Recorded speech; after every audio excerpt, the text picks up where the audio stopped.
Ang sa pag regulate ng pagbebenta ng mga firecrackers po. Firecrackers, Mhm. paputok, fireworks even, ang role po kang DTI duman po sa pag-ensure na ang mga produktong tigaluwas po sa merkado nag-agi po sa satuyang product standards. Yun, product standard Oo, PS. PS. Mhm. Opo. Bako Yan ang yan ma'am katong duman sa quality standard no, kundi product standard.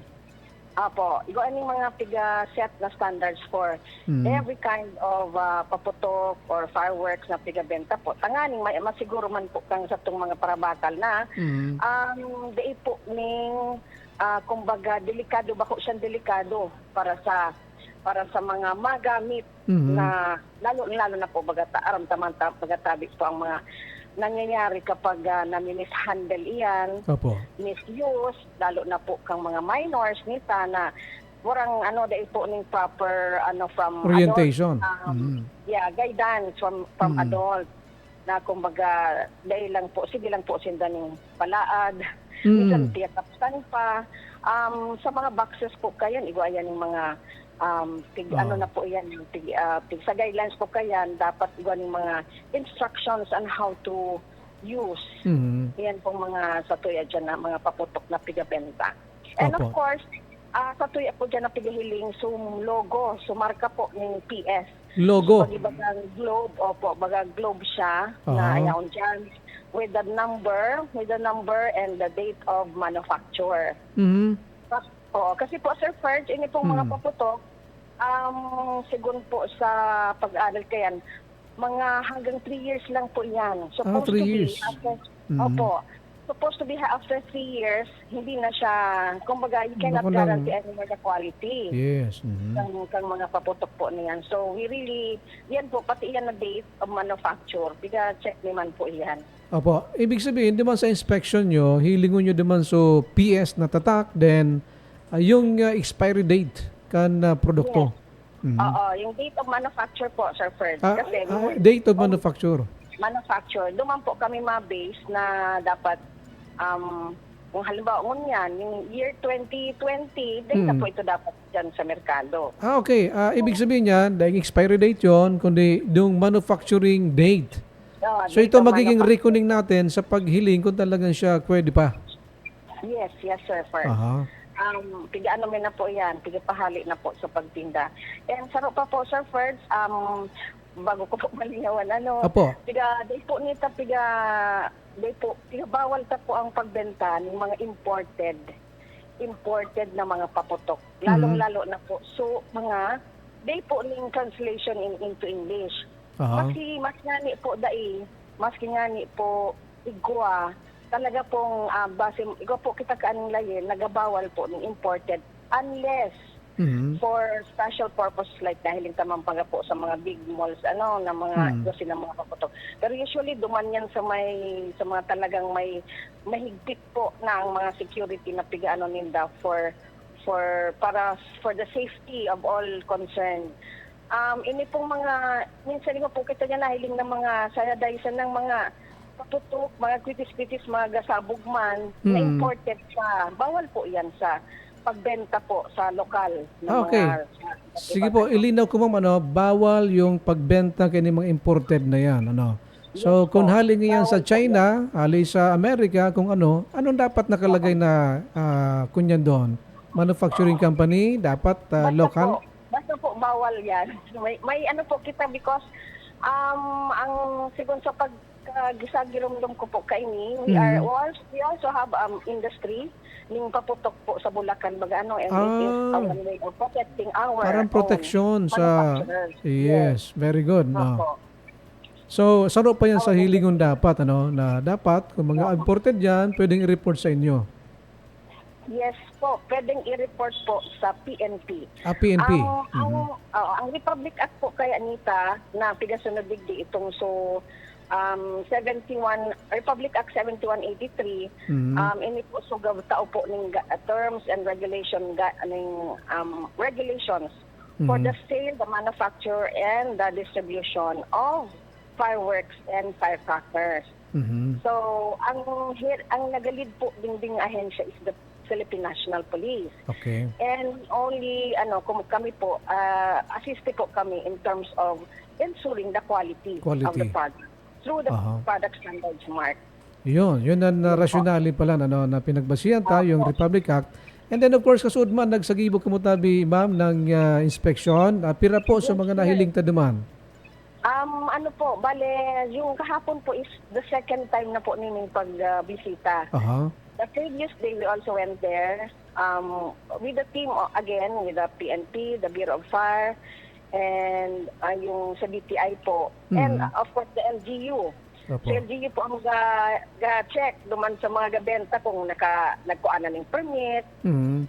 kung ano pong pangalan, kung nagkuana ng permit, sila po ang ga-check kaiyan. And then the Bureau of Fire people, sila naman po yung gahiling kang compliance to their regulations naman. Itong mga piga pa sunod ninda dyan sa mga benta. Like, ang nadango ko po kasuhapon sa inda is that dapat may signage po na no smoking and no testing allowed. Kasi siyempre, puro paputok yan. Pag nag-test ka ba, biglang sarabay-sabay yan na sunod-sunod po ang mga kaayan.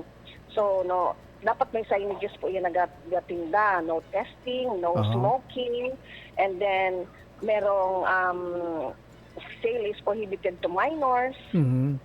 And then, dapat po igwaning katanin na tubig, salding tubig Mhm. Yes, for immediate emergency purposes. Opo, and if pwede po is fire extinguisher. Mhm. Yan ang nadawang ko po sa indang pigapasunod ninda duman sa mga gatirinda. So every day, according to them, every day, magahiling po sila dyan. Kasi kahapon po, segundo man sa taga-munisipyo man, nakaiba-iba mi po, anong padaang kayo nakaset up?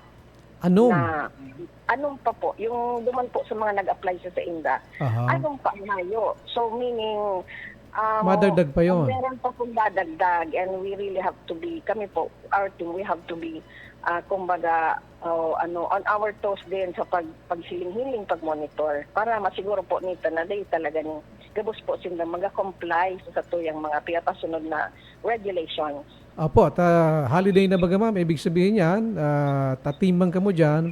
So kung positioning team nyo, even holiday, pwede kang mag-inspeksyon. Sabi po kaming mag-inspect dyan. Ano man po, Sinda, sabi ka sa mga gatirinda po, medyo si iba na dilita. Gaano pata nyo sa permit po ninda. And then, iba, di pa man nag-abot ata sa mga paninda. So, it's still, pa lang po ngayon, 28. 28. So, ito sa nang gabasal. Pira na po sa arado man ma'am sa kunyan, pira tinugutan po kay LGU, duman sa Boulevard ba yan, ano? Sa Boulevard lang po ang allowed na selling area of paputok. Ang pag-igo po, nang nahiling ang sa itong mga kababanwa na gatinda ng paputok elsewhere, bawal po yan. O yun, halimbawa nga, igdig na sa may uptown o sa mga tindahan, bawal po yan? Bawal po yan. Supposed to be sa mga regular, mga commercial establishments nita dyan, lalo na po sa Saud. Kaya nga po nagtalaga ni sarong site sana ang LGU para gabot po ng mga paputok na gatinda, dumampo sinda. It's also a safety precaution. Kasi imagine mo po kung dyan sa commercial establishment may paputok tapos bigla pag magkukuning di ita man inasa, biglang pinusukan o di kadakol kayo madamay ng mga negosyo. Yeah, very good. So, kasunod ma'am, may mga na-found out kita na ga-violate or ano yan, warning pa lang o ano? At kahapon po, so far, gabos man po. Compliant. Compliant sa PS Smart po, except that, iwa po kami ng nahiling na imported. Imported. Liit man lang po, liit na imported na mga ano. And of course, may po ito sa the PNP, yung PNP po, meaning si PD mismo po ang kaiba ni Kasudma. PD Quijano. PD Quijano and his people. Andun po. So, sila po kayo itong mga mahandle ng araw kayo itong case. So, pag araw kayo may imported dabi, ma'am, ano yan? Embargohon or ano yan? Papabayadon? Walang penalty? Dahil ko lang po, masyadong aram ko ano ang sa indang proseso sa mga araw kaining mga cases of o violation. Dahil ko lang po masyadong aram ang sa indang, so sa inda pong sa PNP guidelines. Aha. Yes. Ano pa po, maliban din ma'am sa mga paputok, ano pa mga pigaantabayanan kang DTI? Kasi sa mga basic needs bagang, kunyan na nasa pa, kunyan pa kita, epekto kay itong bagyo and this time, bagong taon. Padagos naman siyempre po ang samuyang monitoring every week of the commodities under the DTI jurisdiction. Mm. And may ilang mga Pasko pa, ilang mga sa pang Noche Buena pa po yung monitor so far nahiling naman po pag ang naka-package nila. So far po compliant naman po ang sa tong mga local stores, major stores po. Ayan po ang sakop kang samuyang piga-monitor. Ayan. Unless may hapot si Kapiro Ligo Saboski, may hapot ka pa tabi. Ma'am Mabel, sa ibang munisipyo, the other 10 municipalities, ang concerned municipalities authorities po nag-give mo ng mga lakdang manangod sa mga paputok, ma'am, tabi? Sir Ferds, ang tanong, ang hapot po sa other municipality daw kung mayroon din, maliban sa Virac? Opo, natanong ko po yung sa Bureau of Fire kahapon kasi I was discussing po sa INDA yung idea na we will also conduct an orientation in other municipalities about ining mga rules and regulations panungod sa pagbebenta po ng paputok. Kasi so far,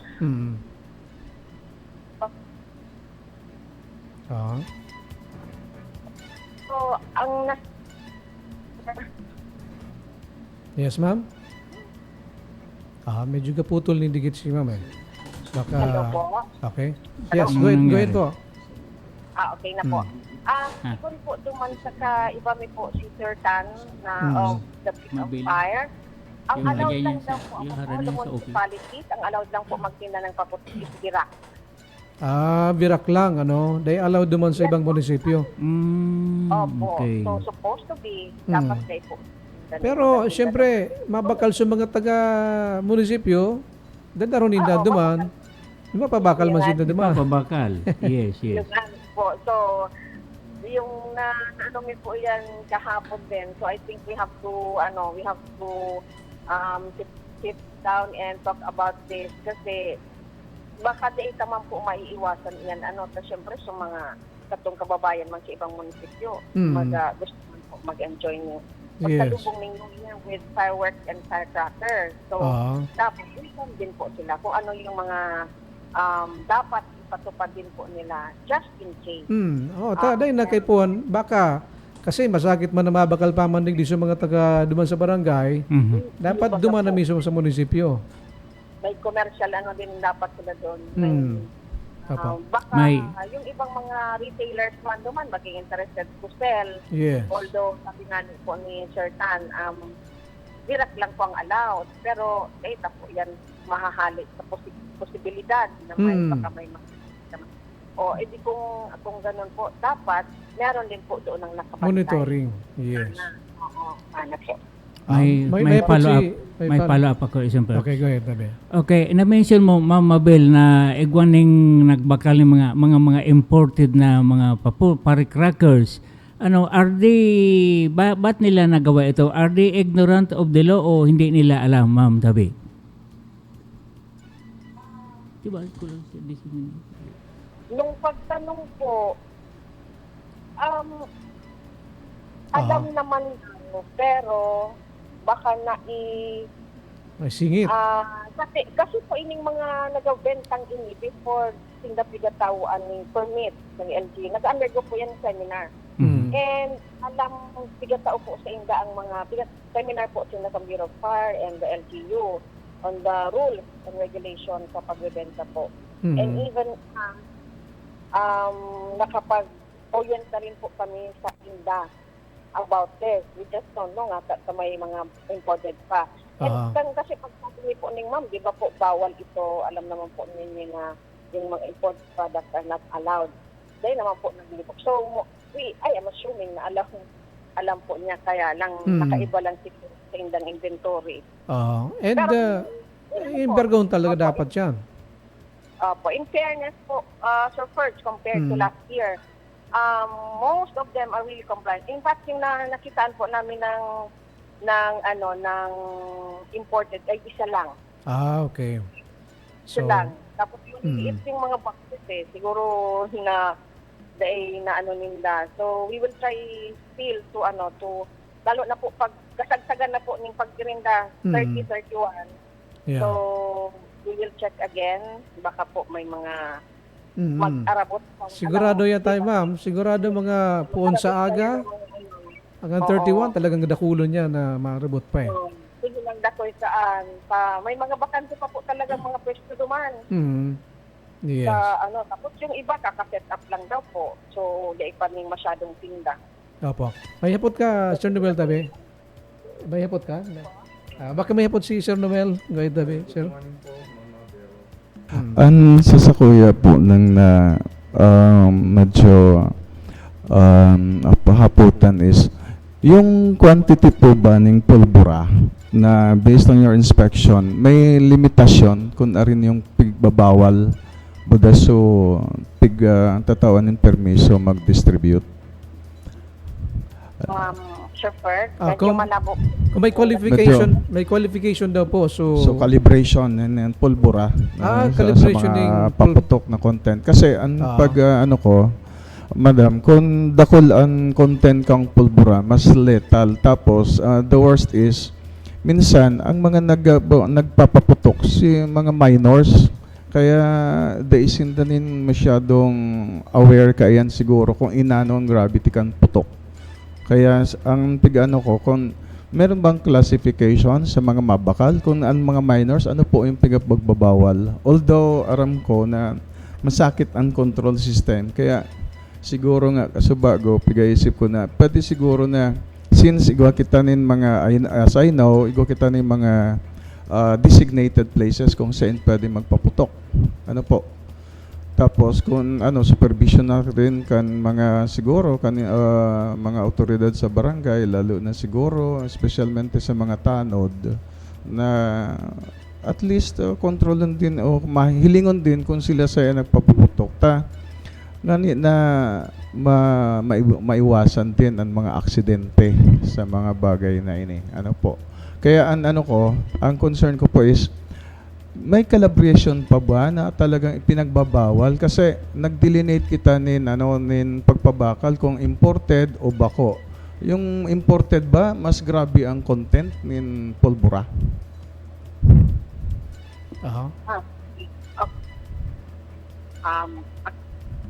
Hello? yes, ma'am. Go ahead po.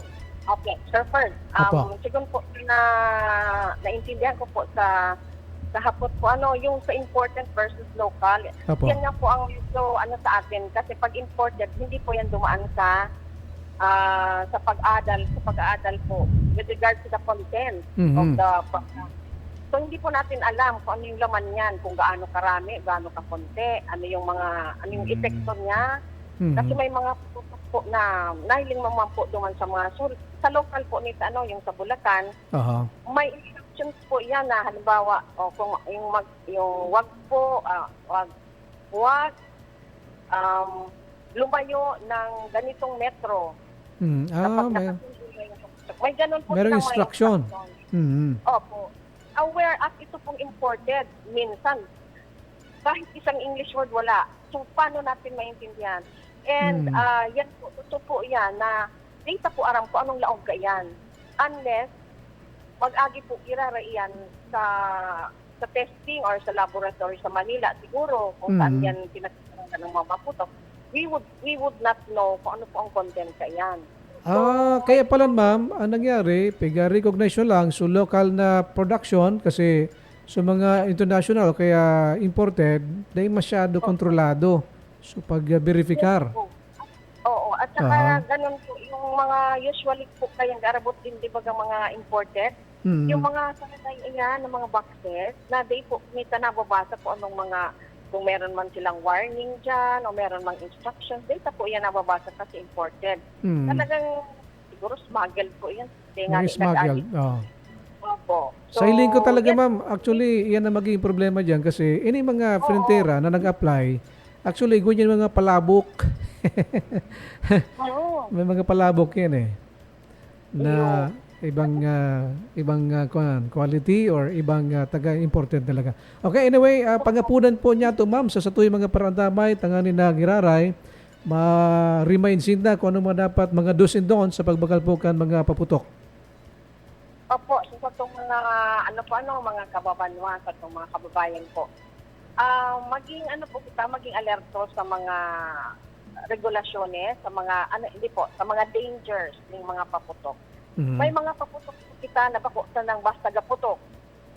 Sabi naman sa mga pig-interview ko na may paputok po na pagtiksin yan, ikot-ikot pa pataas. Mhm. Sabi ko, bakit ang layo naman ng nito? Para kumbaga from a distance of like 20 meters. Sabi ko, layo naman, bakit pang layo ng Ay, kasi ma'am, yan, umiikot yan kapag habang pumuputok siya. So, yung mga ganong bagay, hindi natin alam yun. So, kabibilhin po ng ating anak, ng ating mga, lalo na po sa mga minor, baka mabakal po nila yun, kasi nila kaya ni sila singadawan pagsindi. So, may mga fountain po na ang sabi, ma'am, dapat yan, pag pinapasindihan, nakatali po yan dapat sa isang poste o sa isang kahoy, na steady dapat. Hindi mo yan dapat nakalagay lang dyan sa kalsada o kung saan na, napatag. Kasi po yan, ma'am, pwede yan na sumumba dahil sa impact ng pagputok niya. Pag-putok or pag-tower. Baka po yan tumumba. Pag tumumba yan, siyempre, ang direksyon na sa mga players niya, baka punta sa tao or sa mga, sa kawad ng kuryente, lalo na po.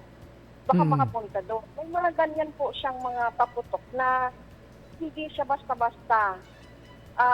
Mayat kung simple na ng dati ng mga lucis, sayang naman kung paggamit. Pero ngayon po, napakarami ng design sa mga paputok. Even ay, pagpunta ko po duman nung kahapon, na-amaze ko po, ang dami pala natin mga klase ng paputok na mga may ito may ikot-ikot, may mga parang lubid lang siya na na may sparkle daw yun. So, maraming dakol po kita ni pwedeng mga disenyo, no? Pwedeng mga design. Siguro nag-innovate din ating mga gumagawa ng paputok. So, it's just for fun. It's just to enjoy, to let us enjoy, kumbaga, yung pagsalubong ng New Year. Pero, isipon pa po na may kaakibat po yan na danger sa ating pati. At sabi nga po ng ating BSP, pag po magpapaputok, laging may nakaantabay na balde ng tubig or bye-bye na just in case merong mangyaring hindi ka nais-nais sa ating mga pagpapaputok. Igo kita po pang first aid. First aid. Meron tayong gagawin na madalian para hindi na kumalat halimbawa kung may pagka-apoy man or anything. Lagi po tayong may prepared na something para po yan. And of course, sa ating po mga magulang, yan, ang tabayanan ta po. Sana pagabakal kita, kaiba ang mga magulang po, ang mga adult. Tanganing magdiyahan, magaydan ta po ang katuyang mga kabataan, ang mga aki po. Kung alin na paputok ng pipilion. And yun po, yun lang naman po ang amin. And of course, look for the PS mark. Parang po yan yung globe ng MOA. Yes, bilog. Nakalagay yung PS. Oo. Parang ganun siya ang PS mark. And then may mga number yan dyan sa ibaba. Yan yung product standards number po na piga-check niyo po kung talagang paraan ka firecrackers or not. Yan po. Yun lang po ang samuyang pangapudan. And along with the team, siguro po ng seguridad and safety of all of the katandunganon na sa pagsalubong po ng New Year, sana po iwasan natin at sana po makaiwas tayo sa mga hindi ka nais-nais na pangyayari. And I would like to wish everyone a Happy New Year 2025. Yes. Thank you so much po ma'am sa oras and good luck sa inyo po mga actually overtime na mga gibo, no? Parte ng obligasyon. Salamat, Tabi. Thank you po, Sir First. Thank you po sa gabos na nakikita mo. And sa mga nagadangog. Thank you po. Yes. Thank you. Si DTI Provincial Director, Ma'am Mabel Escueta, kan DTI, Kaperiodikong Sabowski and Sir Noel, no? So at least na dangog ta sa indang mga reglamento na dapat pala maging kuidaw kita sa pagbakal bakulang tagahanap kita ni mga magayon na mga Kuwaitis o kapag-ribok sa mabot na bagong taon, kundi dapat ingatan ta talaga sa tuwing sa diri. Sabi nga ni, dapat magbagong taon na bilog ang sa tuwing lawas. Pero nasa LGU na yan, di ba? Dapat sa pagtaupa sa ng permit, actually, dapat sa LGU may mga reglamento na. Tatana ka lusot so mga igataram niya to na may mga nakatinda magraray na imported. Di ba dapat pagtaon ng permit, dapat nakalagay na duman sa mga reglamento. Dapat.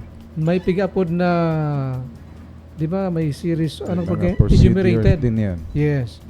Enumerated. Alright, anyway, good luck na lang sa mga ma-enjoy kan mga paputok na yan. Pero yan ang perming babala, mag-yan DOH na dapat po na mag-ingat and siguro pilion sa bakong masyadong maka-diskwado sa buhay. Okay? Sige, mapaaram na kita ugaring kaperiodikong Sir Noel at kaperiodikong Sir Buddy. Okay. Baka may mga batiyon ka po, ay halat ka, si ano pala na-announce na kasud man, no? Si Architect Ulonan, so mga gusto tabi na mag-dalaw. Actually, igwaning din igwaning Siya nakakuha ng isang perks. sa Manila yata Manila eh. Manila siya kaya tahilingon ta. Pero baka may mga gusto pa kamang bation na before kita magpaaram. Yes, kapero digong lat ka.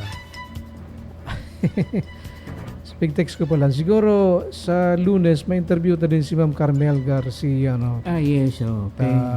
Dahil na kitang oras and siya ga-travel man this time. Ka-travel. Okay. Sige, may mga gusto ka pa pong bation, kapero digong Sir Noel and Sir Buddy? Wala na? Wala, sa mga residente yan sa West Garden Subdivision, Phases 1, 2, and 3, and of course sa Ocean View, Petersville, St. John Village, lahat ng mga nakikinig sa atin, happy Saturday po sa Indogabos. Happy advance, happy and prosperous New Year. Sige, Sir Noel, baka may bation kang special na mga nagmamating. Special, yes. Sa kuya man pagbati sa gabos na parauma, Buda mga parasila sa birog ng Katanduanes. Sana maging prosperous ang satuyang New Year. Iyo bagata, yung So, dapat Happy talaga. New Year, Yes. everyone. Okay. Gari si Sir Noel, sa iyang pag-retire pa lang, gari, yan ang focus mo, no? So pag umabuda pagsira. Actually, Ayan talaga kaya ang satuyang kakulangan. Maski inanong kaya mahal ang satuyang sira. Mahal ang satuyang bulas dahil kulang nagpo-produce. Kulang na kulang. Mabalik ka naman. Siguro mabalik kaming man sa imo. Ako, dakulin piga. Sana naman. Kabali na nga ka mo permit. permi na. Kasi grabe akong piga ataman naman sa Karamuran eh. Mabilog kita ng grupo na kung paano maging bastante ang pagkaon sa Katanduanes. Importante yung food security. Yeah. Food security. Food Pagkain. security. Sige. Pagulayan ta yan sa mga masunod na panahon. Daw. Malagitan ng party list. Oo. So, mariban sa Abacalero. Pwede na sa Bacaleros. Abacalero, siya na pwede na. Sa party list niya to. Oho. Alright, maraming salamat Tabi. Kami po ang sa inyong maglingkod. Kapo si Mr. Salvador Buddy Villar Isorena, aka Mr. Sabowski, the dreamer, etc., etc., etc. Lahat And- positibo hindi negative. Ako po si Sir Noel. So, ang dakula kong pasalamat digdi sa Periodico News and View Saturday edition. Ako natawan man yung chance mo niya na aldaw. Thank you so much kay Sir Ferds Welcome po, sir. our station manager. And of course, sa kabus na nagdadangog, Happy New Year to everyone. Thank you. Yeah. And lao mo nyo, in the coming days, makaulay-tapan na on the air or makaiba-iba ng tama ni Sir Noel Yes, para sa mga ideya and mga ambag sa satuyang kasi doktor siya sa doktor sa payo. Doktor sa utak. Ano po si FB for the Breeze of God bless Catanduanes, Philippines and Universe. Mabuhay! Hasta la vista,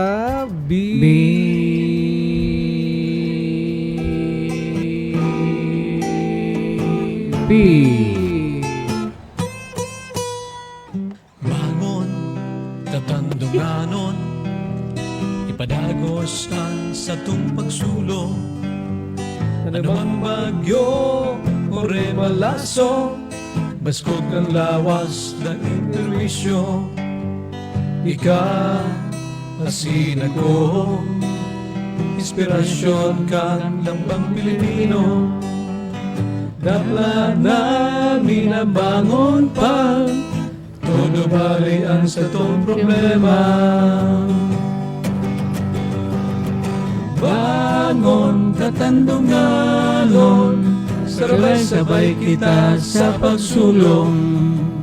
Basta buruhay may paglaom, ano mang problema, ikon solusyon.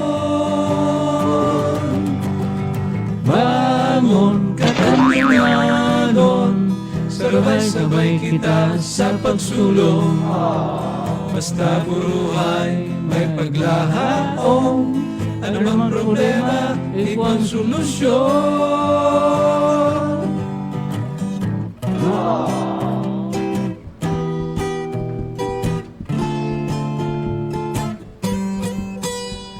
Ano man estado sa buhay, maging pobre o mayaman, misyonaryo ka man, servidor na tunay, sa Diyos kita perming minaagangay. Madya, mga kaisla,